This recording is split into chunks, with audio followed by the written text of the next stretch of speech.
How did you get into photography, Jill? Well, I think I just, I've been expressive artistically, had many mediums I expressed myself through over the years, and photography just came along, and I got interested and set up a dark room at my house. And then I met Ralph Gibson, who is a famous photographer, not at the time, and he encouraged me and helped me develop. And then I moved on from there, decided to become a photojournalist. And then the Monterey Pop Festival came along, and I was ripe for it. And I was at the Monterey Pop Festival because I was a partner with Lou Adler, who was part of the organizational team. He and John Phillips organized it, basically.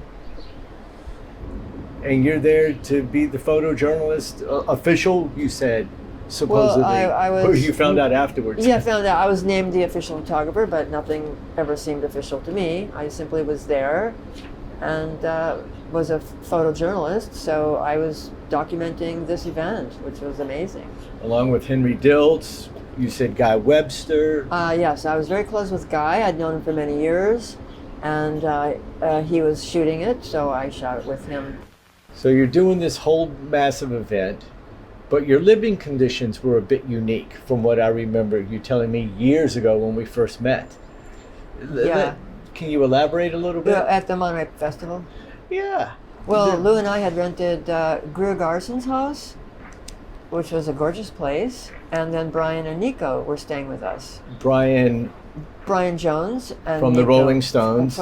Brian Jones from the Rolling Stones and Nico from the Velvet Underground. From the Velvet Underground were staying at our house that we were renting. And I didn't see them much in the house. They kept to themselves. And Brian was pretty much out doing a lot of drugs during that time. Serious drugs. I could tell by looking at it. It was serious drugs. And this was the whole 3 days? Yeah. Yeah. I mean, I probably only ran into him 3 or 4 times in the house, in the hallways. It's not like we hung out.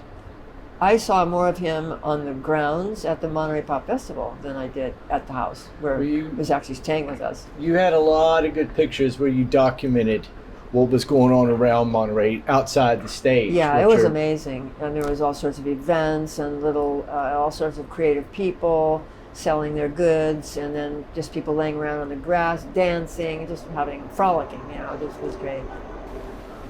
Well, Monterey was the template. I mean, think about it. It was the first one. Nothing had happened like that before, really after. I mean, look at who broke. Hendrix, Joplin, and The Who. I mean, that's quite a breakout. It was the first rock concert ever.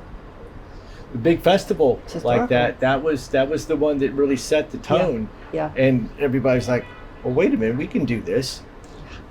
It was a cool thing you were there. How was it shooting the show, though?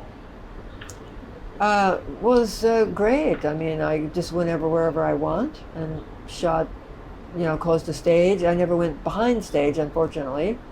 Just didn't occur to me to do that. I was very busy out in front doing the performances. I did miss a few, like I missed the Grateful Dead, unfortunately. But there was a few people I missed, but I was there pretty much 24/7. That must have been a heck of a few days. Yeah. I look at the pictures that you have, but the collage that you put together with Simon and Garfunkel, Ravi Shankar, Eric Burden, the MC. Well, one of the MCs was Brian Jones. But I did see some other pictures that other photographers had of, like Mickey Dolenz in the Indian outfit, and Peter Tork, introducing Buffalo Springfield. You definitely, you got a lot of cool pictures, so you do have the whole vibe. And one of my favorites is the David Crosby peeking through the curtain. Yeah. What was going on there? It's just one of those moments that I caught. Who was he watching, do you know or remember? No, he was probably watching a performance. I always thought one of the cool things, with you shooting Crosby peeking around, because the Byrds played, and then he went and sat in because Neil Young left Buffalo Springfield for a few minutes. Remember, who knows with Neil, what got him out of the band that week of all weeks, but Crosby sat in with them, and that pissed off the Byrds, and that was part of his little that's when the wheels started turning when they said, okay, you're out of the band.